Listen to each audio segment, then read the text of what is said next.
Uma dúvida aqui da Ianca Muniz, seguidora do canal.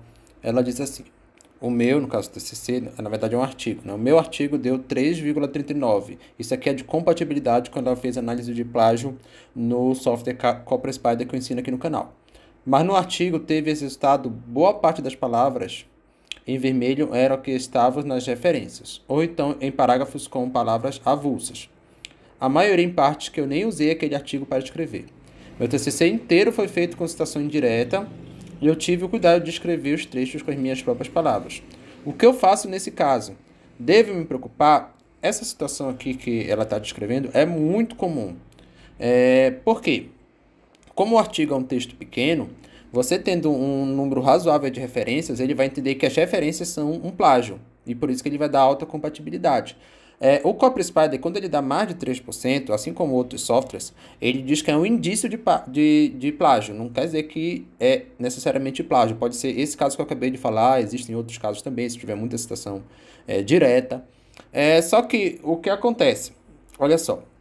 Para mim está claro que você não fez plágio, porque ela fez citações indiretas, usou as próprias palavras. Quando você faz isso, pessoal, você não tem que se preocupar com questão de plágio. A grosso modo, mas existem alguns cuidados que você deve ter. Então, olha só. Nem todos os professores vão entender assim, porque tem professor que vai ver esse 3,39 aqui e vai dizer, isso é plágio. E aí, isso ocorreu porque o trabalho tem poucas páginas, já que é um artigo, e as referências são significativas. Meu conselho é escrever um pouco mais de páginas, para ficar menos de 3%. Isso é uma primeira alternativa que ela pode ter. Então, eu vou escrever um pouco mais no meu trabalho, assim eu diminuo a proporção das minhas referências e logo eu diminuo o percentual de compatibilidade. Beleza. Mas pode ser que isso não resolva, porque o artigo tem que ter um limite de página e talvez não dê mais para você escrever.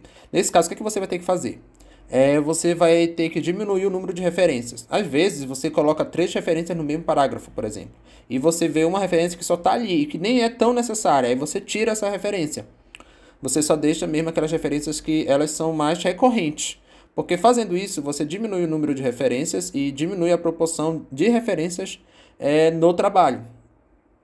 Então tem essas duas alternativas. Ou você escreve um pouco mais, ou você diminui a proporção de referências.